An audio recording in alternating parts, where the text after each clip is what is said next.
Right now, as you're watching this, millions of Americans are doing something they think is smart.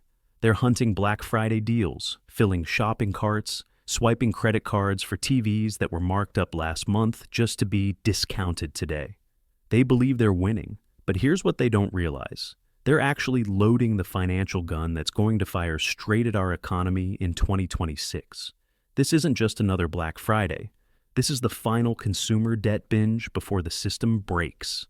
Let me show you exactly what's happening right now, on November 29th, 2025, and why the bills arriving in January are going to trigger something much bigger than a personal financial problem. We're talking about a systemic collapse that's already baked into the numbers, and Black Friday 2025 is serving as the last big push before millions of Americans fall off the edge. Picture the scene that's unfolding across our country today. Parking lots jammed at 5 in the morning, lines wrapping around Best Buy and Target, online checkout pages refreshing every few seconds as inventory counters tick down. Everyone's chasing the deals, and here's the thing. Most of them aren't paying with money they actually have. They're paying with credit cards that are already dangerously close to maxed out, or they're using those buy now, pay later services that make it feel like the purchase is free because you're not paying the full amount today. According to the Federal Reserve, U.S. credit card debt hit $1.14 trillion in 2024. That's not a projection. That's where we actually landed.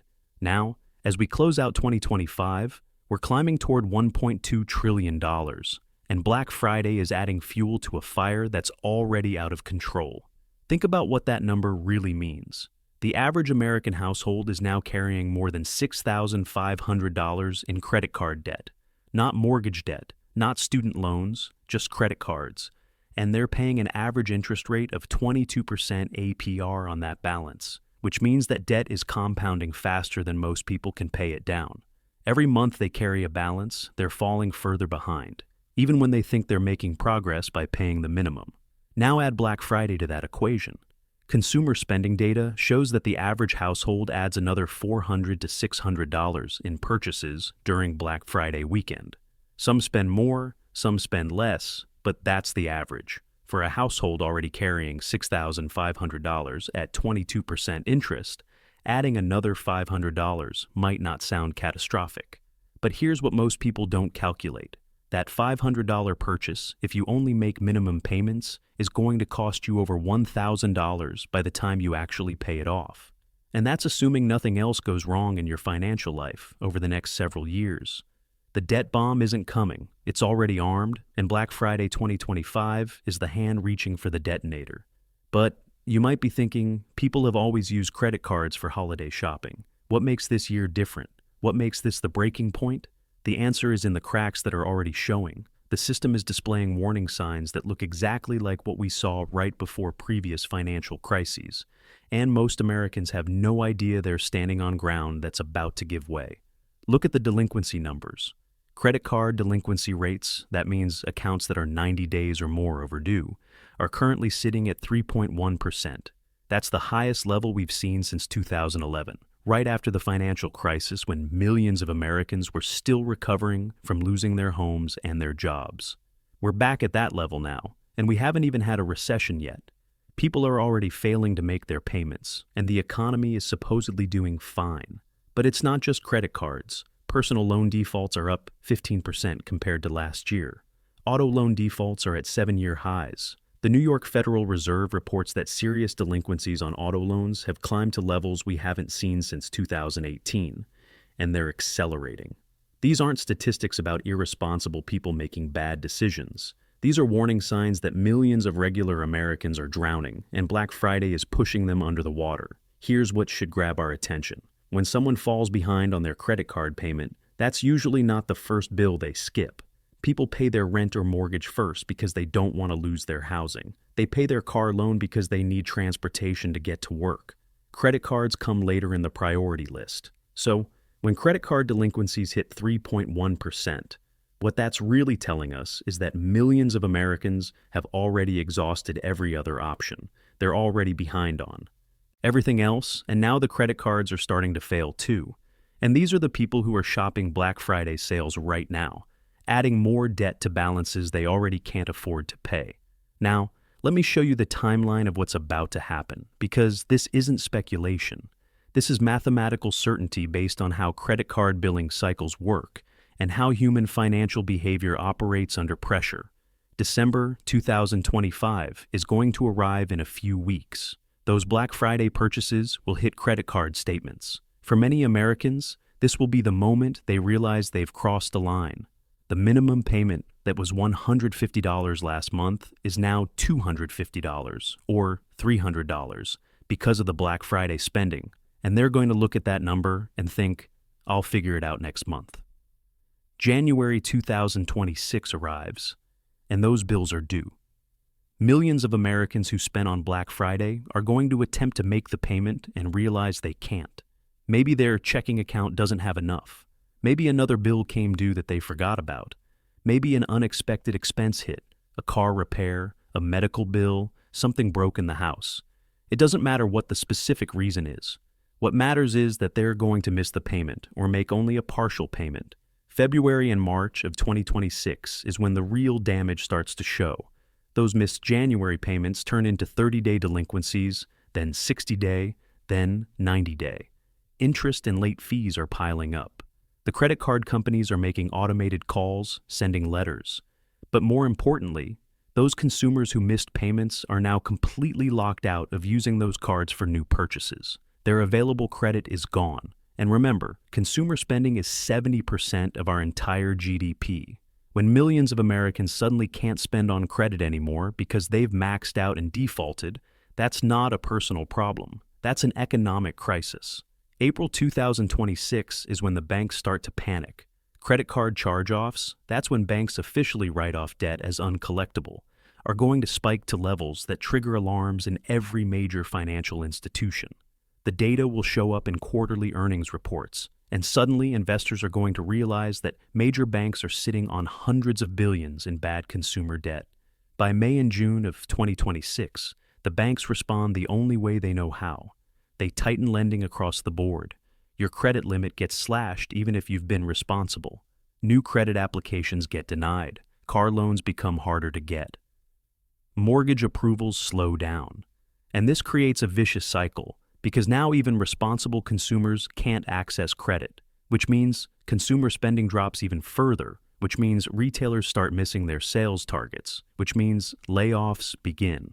And here's where it becomes a death spiral. Those laid-off workers default on their debts. More defaults mean more bank losses. More bank losses mean more lending restrictions. More lending restrictions mean less consumer spending. Less consumer spending means more layoffs. Round and round it goes, each turn making it worse. This is the trigger mechanism. Black Friday 2025 is loading the last round into the chamber. January 2026 is when someone pulls the trigger. And by quarter 2026, the bullet is traveling through our entire financial system. The question you should be asking yourself right now is this: are you going to be part of the debt wave that crashes in 2026? Or are you going to be one of the people who saw this coming and got out of the way? Because the clock is already ticking. If this sounds familiar, it should. We've seen this exact pattern before, and the people who were supposed to protect us from it happening again either forgot the lessons or chose to ignore them. Let me take you back to 2007, the year before everything collapsed. Back then, the weapon of choice wasn't credit cards, it was subprime mortgages. Lenders were giving home loans to anyone with a pulse. No income verification, no down payment, adjustable rates that looked affordable for the first 2 years, and then exploded. People were buying houses they couldn't afford with money they didn't have, and the entire financial system was built on the assumption that housing prices would keep rising forever, so it didn't matter if borrowers couldn't actually pay. We all know how that story ended. By 2008, those subprime mortgages started defaulting in waves. The banks that had packaged those mortgages into securities started collapsing. Lehman Brothers went bankrupt. Bear Stearns disappeared. The entire global financial system came within hours of complete failure, and millions of Americans lost their homes, their savings, their retirements. Now here's what should terrify you. We're doing the exact same thing, just with different products. Today, instead of subprime mortgages, we have subprime consumer credit. Credit cards issued to people who can barely make minimum payments. Buy now, pay later, services that give instant credit to borrowers who can't qualify for traditional credit cards. Personal loans marketed to people who are already drowning in debt. It's the same predatory lending playbook, just repackaged for a generation that grew up watching their parents lose everything in 2008 and somehow thought it couldn't happen to them. Let's talk about buy now, pay later, because this is where the subprime lending has moved in 2025, and most people have no idea how dangerous these services actually are. Affirm, Klarna, Afterpay. These companies have exploded in popularity over the past few years. They let you split purchases into 4 payments or stretch them over several months, usually with no interest if you pay on time. Sounds great, right? Sounds like a responsible way to manage cash flow for purchases you were going to make anyway. But here's what the marketing doesn't tell you. These companies have more than $300 billion in outstanding loans right now, and they're issuing credit with minimal underwriting. That means they're not doing the kind of thorough credit checks that traditional lenders do. They're approving people who have already maxed out their credit cards, people who have poor credit scores, people who are barely scraping by. And they're doing it intentionally because that's their business model. According to industry data, buy now, pay later services have delinquency rates around 30%. Think about that number. Nearly 1 in 3 loans is going delinquent. Compare that to credit cards, where the delinquency rate is 3.1%, and we're already calling that a crisis level. Buy now, pay later is 10 times worse, and it's being marketed as a safer, more responsible alternative to credit cards. These are subprime loans disguised as convenience. They're targeting the exact same vulnerable population that subprime mortgages targeted in 2007, and they're heading for the exact same catastrophic failure. And just like in 2008, these loans have been packaged and sold to bigger financial institutions. The banks that fund Affirm and Klarna, the investors who buy securities backed by buy now, pay later receivables, they're all exposed to this ticking time bomb. When the defaults hit in the first quarter of 2026, it's not just going to be Affirm or Klarna that collapse. It's going to ripple through every institution that touched this debt. But let's zoom out from buy now, pay later for a moment and look at the broader credit card trap. Because even people who think they're being responsible are getting caught in a system that's mathematically designed to keep them in debt forever. Here's the minimum payment trap, and I want you to follow the math on this because once you see it, you can't unsee it. Let's say you charge $2,000 on Black Friday. New TV, some clothes, gifts for the family, maybe upgraded your phone. Seems reasonable. Now that $2,000 is sitting on your credit card at 22% APR, which is roughly the average interest rate Americans are paying right now. Your credit card statement arrives, and it shows a minimum payment of about $50. $50 doesn't sound too bad, right? You can afford $50 a month. So, you pay the minimum, and you move on with your life. Here's what actually happens. At $50 a month, it's going to take you 7 years to pay off that $2,000 purchase. 7 years. And by the time you finally pay it off, you will have paid approximately $4,200 in total. That's 210% of what you originally spent. Your $2,000 Black Friday haul cost you $4,200. And here's the thing that should make you angry. The credit card company knows this. They calculated it before they set that minimum payment. The minimum payment isn't designed to help you pay off your debt. It's designed to maximize the interest you pay while keeping you trapped in the debt cycle as long as possible. Most consumers don't do this math. They see the minimum payment, they think they're making progress, and they don't realize they're on a 7-year treadmill that's costing them double what they spent. The banks know this. The credit card companies know this. This is engineered debt slavery, and it's completely legal. Now, multiply that by millions of Americans, all carrying balances, all paying minimums, all trapped in the same system. And then add Black Friday 2025 on top of existing debt. People who were already carrying $6,500 just added another $500. Their minimum payment just jumped, and for many of them, that jump is the difference between making the payment and missing it completely. This is why the defaults are going to cascade in 2026. Not because Americans are irresponsible, but because the math was designed to fail once the debt load reaches a certain threshold. We're at that threshold right now. Let me show you what happens when consumer credit fails on a massive scale, because this isn't just about individual financial pain. This is about our entire economy grinding to a halt. Consumer spending represents 70% of U.S. GDP. That's not a small component of our economy. That's the foundation everything else is built on. When Americans are buying cars, eating at restaurants, purchasing clothes, upgrading their phones, subscribing to services, that spending drives corporate earnings, which drives employment, which drives more spending. It's a cycle that works as long as consumers have access to money, either cash or credit. But here's what happens when that credit maxes out. When millions of Americans hit their credit limits in quarter 4 2025 and start defaulting in quarter 1 2026, they stop spending. Not by choice. They literally cannot spend because they have no available credit and no cash. Consumer spending drops 10 to 15% almost overnight. Retailers were expecting Q1 2026 sales based on historical patterns. They ordered inventory, they staffed their stores, they set their budgets assuming consumers would keep spending. But the consumers can't spend anymore, so retailers start missing their earnings targets. Their stock prices drop, their lenders get nervous, and they respond the only way corporations know how. They start cutting costs, which means layoffs. Now you've got laid-off workers who were barely making their debt payments when they had jobs. What happens to their credit card bills? They default immediately. What happens to their auto loans? Default. What happens to their rent payments? They fall behind. More defaults mean the bank's losses get worse.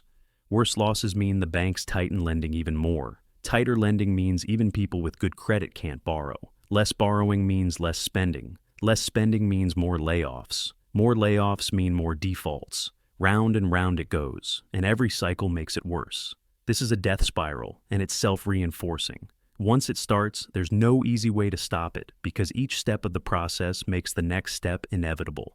And we're about to start that spiral in Q1 2026, triggered by the debt that millions of Americans are loading onto their credit cards right now during Black Friday 2025. The mathematical reality is this. Consumer spending cannot continue at current levels when consumers are maxed out on credit. The spending has to drop. When it drops, the economy contracts. When the economy contracts, the defaults accelerate. And when the defaults accelerate, the entire system breaks. This isn't a theory. This is basic math applied to current debt levels and historical default patterns. The numbers don't lie. And right now, the numbers are screaming that we're about to drive off a cliff. The question isn't whether this is going to happen. The question is whether you're going to be positioned to survive it when it does. Let me walk you through exactly how this unfolds, month by month, because when you see the precise timeline, you'll understand why this is inevitable and why the window to protect yourself is closing fast. December 2025.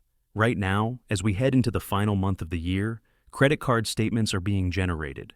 Those Black Friday purchases are showing up as pending transactions, and in a few weeks, they'll post to accounts. For millions of Americans, this is going to be the first moment they see the real damage. The statement arrives, and the balance is higher than they expected. The minimum payment is bigger than they budgeted for, and they're going to make a decision that feels reasonable in the moment. They'll pay what they can and promise themselves they'll catch up next month. January 2026. The bills are due. This is when the first wave of missed payments hits. According to credit industry data, January is already the worst month for consumer debt because people overspent during the holidays and their cash reserves are depleted. But January 2026 is going to be different because we're starting from a position where delinquencies are already at crisis levels. The people who miss payments in January 2026 aren't outliers. They're the leading edge of a tsunami. February and March 2026. Those missed January payments are now 30 days overdue, then 60 days. Credit card companies start reporting these delinquencies to credit bureaus. Credit scores drop. More importantly, those consumers are now completely shut out from using their credit cards. Their available credit is zero. And remember, these aren't people who were planning to pay off. Their balances, these are people who were using credit cards for regular expenses because they didn't have enough cash flow to cover their daily lives. When their cards get shut off, they can't buy groceries, they can't put gas in their cars, they can't handle emergencies. The financial pressure becomes unbearable. April 2026. This is when the bank's quarterly earnings reports come out, and the real numbers become public. Credit card charge-offs, the amount of debt banks are writing off as uncollectible, spiked to levels that haven't been seen since the 2008 financial crisis. The financial media starts asking questions. Analysts start downgrading bank stocks. Investors start looking at which banks have the heaviest exposure to consumer credit. And those stocks get hammered. And here's where we can predict exactly which institutions are going to be in serious trouble first. Discover Financial Services is one of the most vulnerable players in this crisis. Unlike banks that have diversified revenue streams, Discover is heavily concentrated in credit cards and personal loans. According to their public filings, they have significant exposure to subprime borrowers, people with credit scores below 660, who are statistically much more likely to default during economic stress. When the charge-offs spike in Q2 2026, Discover is going to face a solvency crisis. Their stock will crater, their borrowing costs will spike, and regulators are going to start asking serious questions about whether they can survive. Synchrony Financial is in a similar position. They issue store-branded credit cards for retailers like Amazon, Lowe's, TJ Maxx, and dozens of others. Their business model depends on consumers using credit to shop at these stores. When consumer credit maxes out and defaults spike, Synchrony gets hit twice, once from the credit card defaults, and again from retailers cutting back on their credit programs because fewer customers can qualify. This is a death spiral for their business model. Now, let's talk about the retailers themselves, because when consumer credit fails, the retailers who depend on credit-driven sales are going to collapse. Macy's, Kohl's, JCPenney, these department stores are already struggling. They've been closing locations for years. They're losing market share to online retailers, and they're heavily dependent on credit card sales to drive revenue. According to retail industry data, roughly 40% of department store purchases are made on credit, either store cards or third-party credit cards. When consumers max out their credit in Q4 2025 and can't use cards anymore, in Q1 2026, these retailers are going to see sales drop 20 to 30% almost overnight. They don't have the cash reserves to survive that kind of revenue collapse. By Q3 2026, we're going to see bankruptcy filings from multiple household retail names. And then there's the buy now, pay later companies. Affirm is the poster child here. They went public in 2021, their stock peaked around $170 per share, and as of late 2025, they're trading around $50. That's already a 70% collapse, and the real crisis hasn't even started yet. When the BNPL defaults accelerate in Q1 2026, and remember, they're already at 30% delinquency rates, Affirm is going to face a liquidity crisis. They won't be able to borrow money to fund new loans. Their existing loans will be defaulting at catastrophic rates, and the banks that lent them money are going to demand repayment at exactly the moment when Affirm has no cash flow. This is the same pattern that killed Lehman Brothers in 2008. Different product, same death spiral. By Q3 2026, Affirm will either be bankrupt or acquired for pennies on the dollar by a larger institution trying to pick up the pieces. Either way, the company as we know it today will be gone. Now here's what all of this means for you personally, even if you didn't overspend on Black Friday, even if you've been responsible with your credit, even if you think you're insulated from this crisis. When the banks panic in Q2 2026, they're going to cut credit limits across the board. This isn't about punishing irresponsible borrowers. This is about reducing their risk exposure as fast as possible. According to Federal Reserve data from the 2008 crisis, banks slashed credit limits by an average of 28% during the height of the financial crisis, and responsible borrowers got hit just as hard as irresponsible ones. So, let's say you have a credit card with a $10,000 limit, and you're carrying a $2,000 balance because you put some expenses on the card and you're paying it off over a few months. You've been responsible, you've never missed a payment, your credit score is good. Then in May 2026, you get a letter from your credit card company informing you that your credit limit has been reduced to $4,000. Suddenly, your $2,000 balance on a $10,000 limit, which was 20% utilization, is now a $2,000 balance on a $4,000 limit, which is 50% utilization. Your credit score drops because credit utilization is one of the biggest factors in credit scoring, and you didn't do anything wrong. Worse, when you go to apply for a car loan or a mortgage in mid-2026, you're going to find that lending standards have tightened dramatically. Banks that were approving borrowers with 680 credit scores in 2025 are now requiring 740 or higher. Down payment requirements that were 10% are now 20%. Interest rates that were 6% are now 8% or 9%, because the banks are pricing in dramatically higher default risk. You're trapped, even though you were responsible.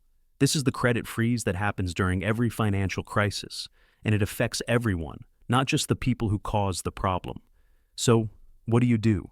How do you protect yourself when the system is designed to catch everyone in the blast radius? Here's your survival plan. And you need to start implementing this immediately. Not next month, not after the holidays, right now. If you shopped Black Friday on credit, you need to pay off those balances before the January statement comes due. I don't care if it means selling the stuff you just bought. I don't care if it means pulling money out of savings. You cannot carry Black Friday debt into 2026.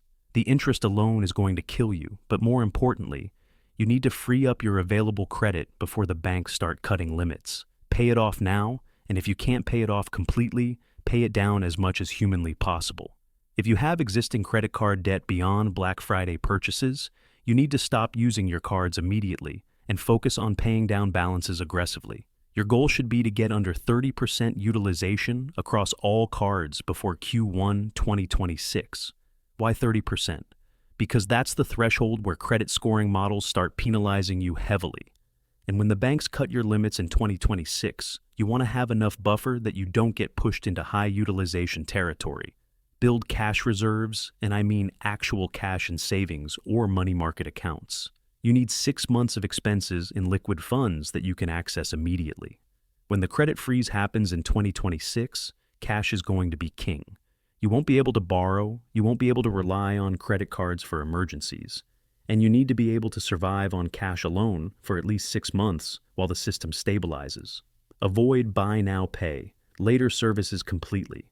I don't care how attractive those 4 easy payments look. I don't care if it's 0 interest. The 30% delinquency rate tells you everything you need to know. The system is designed to fail, and you don't want to be part of the failure. If you can't afford to buy something with cash or with a credit card, you can pay off immediately, you can't afford it, period. And here's the final warning, the thing that you need to understand at a fundamental level. Black Friday 2025 is the peak of the consumer credit bubble. We are at the top of the mountain right now, and the only direction from here is down. The deals you're getting today are not worth the debt you're taking on. The sale price doesn't matter if you're going to pay double the original price in interest over the next 7 years. When those bills come due in January 2026 and you can't make the payments, the consequences aren't just late fees and interest charges. You lose your credit score, which means you can't get a car loan, can't get a mortgage, can't rent an apartment in many places, can't even get certain jobs, because employers check credit now. Your wages can get garnished to pay off the debt. Your savings can be seized. Your financial future gets destroyed, and it takes years, sometimes a decade or more, to rebuild. The 75-inch TV you bought for $600 on Black Friday is going to cost you $1,500 in interest, a 200-point drop in your credit score, and potentially 10 years of financial ruin if you can't make the payments. That's not a deal. That's a trap. And the thing is, the credit card companies know this. The retailers know this. The buy now, pay later companies absolutely know this. They're counting on you not doing the math. They're counting on you seeing the sale price and the low minimum payment and not calculating what it actually costs over time. They're counting on you taking the bait. Don't take the bait. We're watching the same pattern that led to 2008, playing out with different financial products, but identical underlying mechanics. Predatory lending to vulnerable borrowers, securitization of bad debt, institutional exposure to consumer defaults, and a credit-dependent economy that can't function when the credit dries up. The crash is coming in 2026. The timeline is set. The math is inevitable. The only question is whether you're going to be one of the people buried under the debt avalanche, or whether you're going to be one of the people who saw it coming and got out of the way. The choice is yours, but the window to make that choice is closing fast. Because those Black Friday deals you're hunting today, they're not discounts. They're down payments on the 2026 financial crisis, and you're the one who's going to pay the price.